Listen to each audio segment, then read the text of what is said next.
right. So Angel Reese, LSU star. We've talked about a good amount on this show for different reasons. WNBA draft potential. Yep. Obviously, what she's been doing at LSU, winning the national championship and so forth, and the things she's doing Yep. on and off the floor. She was in a cover for Women's Health magazine, and a quote came out from that where she talked about a lot of things, and kind of her relationship with Caitlin Clark came up, and she brought up and made reference to Magic Johnson and Larry Bird, Yep. and she referenced that kind of in a comparison sense, just in terms of kind of what they did for the NBA and for the game, at the time, where they were rivals, obviously, but also very good friends. And anyone who looks into it and pays attention, does a little research, obviously sees that, Caitlin and Angel don't have some kind of real life rivalry. They're actually friends. They've been playing against each other for a long time. They're fans of each other. They compliment each other every chance they can get. And what Angel also said in there was that she feels like they're both, her and Caitlin are very happy with what's been going on, with the women's game as a result of their historic national championship matchup last season. So, Marcus, you had some thoughts on this. So we talked about it a little bit already, but what do you think about Angel's comments and kind of that kind of comparison to the Magic and Bird thing? I think if we're looking at it from a marketability and like bringing eyes onto the product standpoint, I agree with Angel 100% in the sentiment. Um, what a lot of women's basketball haters actually conveniently don't like to admit is there was a time when the NBA was not this big box office attraction, right? And the reason why Magic and Bird were so influential, the reason why Magic and Bird are such excuse me, Uh-oh. are Uh-oh. are such like when you tell the story of basketball, you cannot tell the story of basketball without Magic and Bird, is because they competed against each other in college. They then get drafted to the Lakers and the Celtics, who are the storied franchises of the NBA. And then, of course, they cross paths at least one or two times, I think. Martin, you correct me wrong, but they cross paths at least once in the NBA Finals, playing for the Lakers and the Celtics. So, and we call the 80s the golden era of basketball because there were so many people who loved Magic and followed Magic to the NBA. There's so many people who loved Bird and followed Bird to the NBA, and their rivalry, their friendship, and their battles helped bring more eyes to the NBA at the time. Angel and Caitlin, right now, very similar situation. We've talked a lot about, as you saw in the clip, Angel Reese's marketability. We know that Caitlin Clark might just be, not even might just be, Caitlin Clark is the biggest box office attraction there is in women's basketball right now. No ifs, ands, or buts about it. Right. Whether you love her, whether you hate her, whether you're just a fan of her because she shoots deep threes, or whether you're just a fan of her because she's really good at basketball, Caitlin Clark's the biggest box office attraction in basketball right now for women. Angel Reese, just last season, the biggest box office attraction in basketball. From this to winning the national championship, she comes home. She gets a court named after her in Baltimore. She's in Cardi B music videos. She's getting endorsements. She's the first NIL athlete signed by Shaq signed by Reebok, in the Shaq AI era, right? Like box office.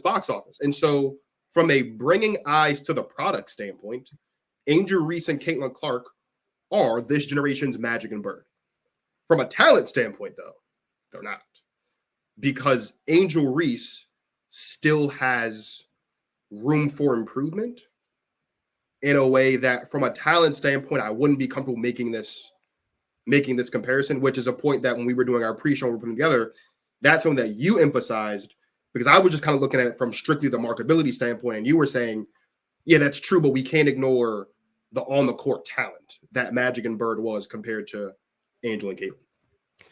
Yeah, because they're inextricably linked. That's what I always talk about with Angel, is that her talent, her product on the floor, which, by the way, she looks really good lately. I don't know who's been paying attention to Angel Reese lately, but she's playing doubles in 58 games this year.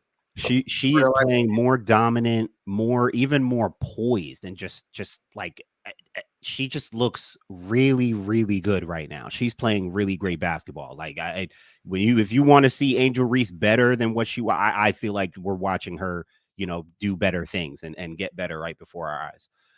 But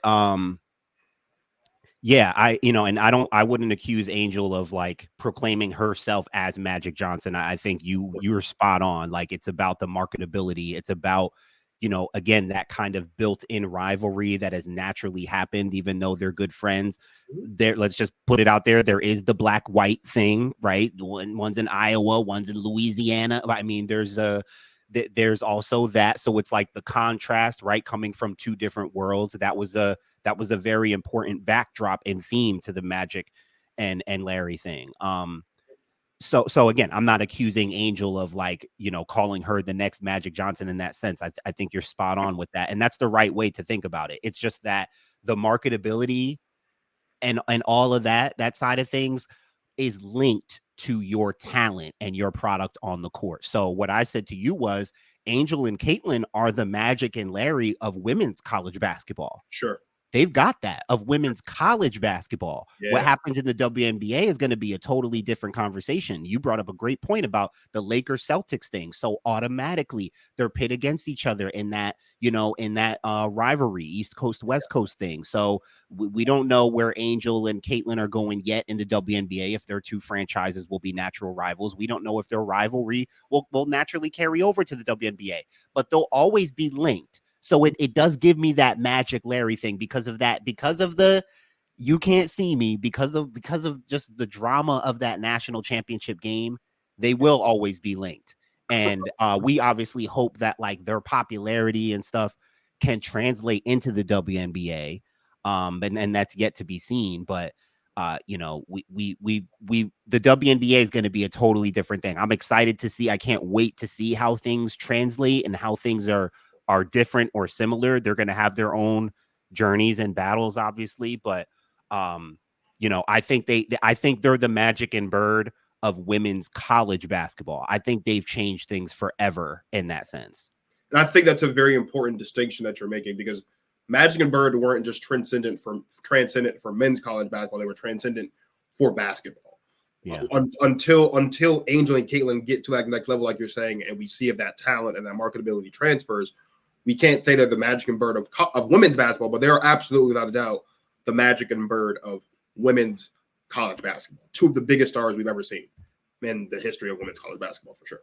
Yeah, I think that's fair. And I'll say this lastly too on Angel, because part of what makes her special as a hybrid post, I'll probably give you, she's probably a hybrid post. Like she pushes the ball, her passing and her vision is underrated.